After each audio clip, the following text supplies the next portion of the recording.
South ఇండియాలోని అతి తక్కువ ధరలకి రత్నాలనందించే ఏకైక సంస్థ 6JVR. Welcome to Suman TV. ఆంధ్రప్రదేశ్లో కూటమి అధికారంలో రావడానికి సూపర్ సిక్స్ ప్రధానమైన కారణం అనేది అందరికీ తెలిసిన విషయమే. మరి సూపర్ సిక్స్లో అన్నీ నెరవేర్చలేని వాళ్ళు అనుకుని ప్రజలకు ఇవ్వలేదనేది చాలామంది ఆరోపణ. ముఖ్యంగా వైసీపీ నాయకులు ఆరోపిస్తూ ఉన్నారు. మరి సూపర్ సిక్స్లో అన్నీ చేసినప్పుడు అన్నదాత సుఖీభవ ఎందుకు చేయలేరు సంవత్సరం దాటినని అందరి నోట అదే మాట. ఎందుకంటే ఇంకొకటి ఆగస్టు 15 నుంచి మహిళలకు ఉచిత బస్సు తెలంగాణలో ఎలా అయితే చేస్తున్నారో కర్ణాటక రాష్ట్రం స్ఫూర్తిగా తీసుకుని తెలంగాణ ఇంప్లిమెంట్ చేస్తున్నారు. ఏపీలో కూడా చేస్తామని చంద్రబాబు నాయుడు గారు, పవన్ కళ్యాణ్ గారు మాట ఇచ్చారు. ఆ మాటకి కట్టుబడి ఉండాలి కదా, ఎందుకు చేయలేదు, ప్రజలను మోసం చేశారని ఆ నోట ఈ నోట వైసీపీ నాయకుల నోట ప్రతిరోజు వినపడుతున్నమాట. మొత్తానికి ఎట్టకేలకి వాళ్ళందరికీ వాళ్ళ మాటలకి వాళ్ళ నోటికి తాళం వేసినట్టుగా కనపడుతుంది. ఎందుకంటే ఇచ్చిన హామీని నిర్వర్తించాలి మరి కూటమి.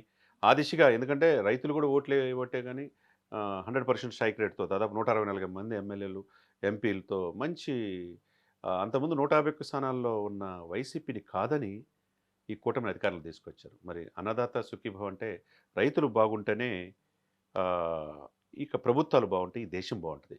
దాదాపు 46,85,000 మందికి రైతులకి ఆంధ్రప్రదేశ్లో బెనిఫిట్ అవుతుంది.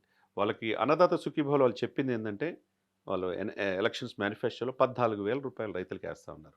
మొదటి విడతగా ఈ రోజునే దర్శి ఈ నియోజకవర్గం విరాయపాలెం మండలంలో చంద్రబాబు నాయుడు గారి ఆధ్వర్యంలో ఈ అన్నదాత సుఖీభవ ద్వారా ప్రజల అకౌంట్లో డైరెక్ట్గా 5,000 రూపాయలు ఈరోజు వేయగలుగుతున్నారు. 5,000 రూపాయలకి ఖర్చు 5,000 రూపాయలు మళ్ళీ సెంట్రల్ కిసాన్ యోజన ద్వారా, ప్రధానమంత్రి కిసాన్ యోజన ద్వారా ఇంకొక 2,000 అంటే 7,000 రూపాయలు మొదటి విడతగా పడుతుంది.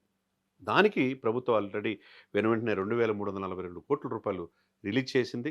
ఈ రోజు నుంచి రైతుల కళ్ళల్లో ఆనందం డెఫినెట్గా ఉంటుంది. ఆ తర్వాత మొదటి విడతగా ఈరోజు 7,000 పడుతుంటే, రెండో విడతగా 5,000, మూడో విడతగా 4,000. అంటే మొత్తం ఆంధ్రప్రదేశ్ ప్రభుత్వం ఏదైతే 14,000 రూపాయలు రైతులకి ఇస్తాము అని చెప్తుందో 100% నిర్వర్తిస్తుందనేది మనం చెప్పుకోవాలి.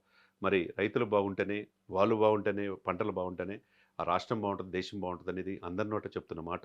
మరి వైసీపీ నాయకులు బాహాటంగా విమర్శిస్తున్నారు. మహిళల్ని అన్యాయం చేశారు, రైతులను అన్యాయం చేశారంటున్నారు. మరి సూపర్ సిక్స్లో భాగంగా చంద్రబాబు నాయుడు గారు, పవన్ కళ్యాణ్ గారు అక్కడ మోదీ గారి యొక్క ఆశీస్సులతో ఆంధ్రప్రదేశ్లో ఇప్పుడిప్పుడే ఒడి అడుగులు వేస్తా అభివృద్ధిలో ముందడుగేస్తుంది. అమరావతి పూర్తి కాదు అనుకుంటున్నారు. 7,000 మంది డే అండ్ నైట్ వర్క్ చేస్తా పనులు చేస్తున్నారు. 8 లక్షల కోట్లతో అభివృద్ధి పనులు జరుగుతున్నాయి. పోలవరం పూర్తి కాదు, ఆంధ్రుల జీవనాడి అనుకున్నాం.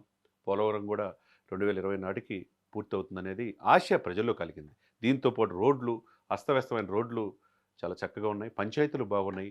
తర్వాత గ్రామీణాభివృద్ధిలో ముందు వరుసలో ఆంధ్రప్రదేశ్ దూసుకెళ్తుంది. దీని అంతటి కారణం ఏంటంటే చంద్రబాబు నాయుడు గారికి ఆయనకున్న అపారమైన అనుభవం, 4.5 దశాబ్దాల రాజకీయ అనుభవం. ముఖ్యమంత్రిగా 14 సంవత్సరాలు చేశారు. ఆయన చూడని ఇది కాదు.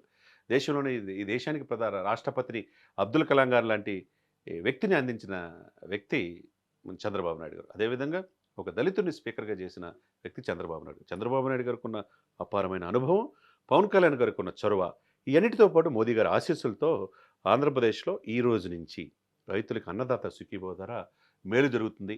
దానికి అనుగుణంగా ఇందా చెప్పినట్టు 46,85,000 మంది రైతులకి ఈరోజు ప్రభుత్వం 5,000 రూపాయలు, సెంట్రల్ గవర్నమెంట్ ఇచ్చేది 2,000 రూపాయలు, 7,000 రూపాయలు వాళ్ళ ఖాతాలో పడుతుంది. దానికి ఇప్పుడున్న సమయంలో 5 తారీఖుల జీతాలు ఇస్తున్నారు, 1 తారీఖుల పెన్షన్లు ఇస్తున్నారు. అప్పులమైపోయిన ఆంధ్రప్రదేశ్లో ఇవన్నీ ఎలా సర్దుతున్నారా అని చెప్పి చాలామంది నోట ఉంది. కానీ ప్రజలకి ఏదైతే వాగ్దానాలు ఇచ్చారో నిర్వర్తించాల్సిన బాధ్యత కూటమిది కదా. మరి ఆ దిశగా ఈరోజు 2,342 కోట్లు రిలీజ్ చేయటం, సాక్షాత్తు చంద్రబాబు నాయుడు గారే దర్శి మనలో విరాయిపాలు వెళ్ళి రైతుల ఖాతాలో వేయటం, ఇవన్నీ శుభసూచికగా మనం చూడాలి. ఏదేమైనా కానీ ఆగస్టు 15 స్వాతంత్ర దినోత్సవం ముందే ఇన్నాళ్ళకి సంవత్సరం తర్వాత ఈ కూటమి వాగ్దానాలు నిర్వర్తించుకున్నట్టుగా 100% కనపడుతుంది.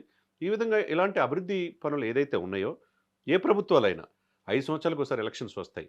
5 సంవత్సరాల్లో ఏం చెప్పాము, చేసామా లేదా, చేయకపోతే మీరు కాదని ప్రజలు అనుకుంటారు. ఇచ్చే అవకాశం కనీసం 2 సంవత్సరాలైనా వాళ్ళు ప్రభుత్వం సెట్ చేసుకోవటం 2 ఇయర్స్ అయినా పడుతుంది.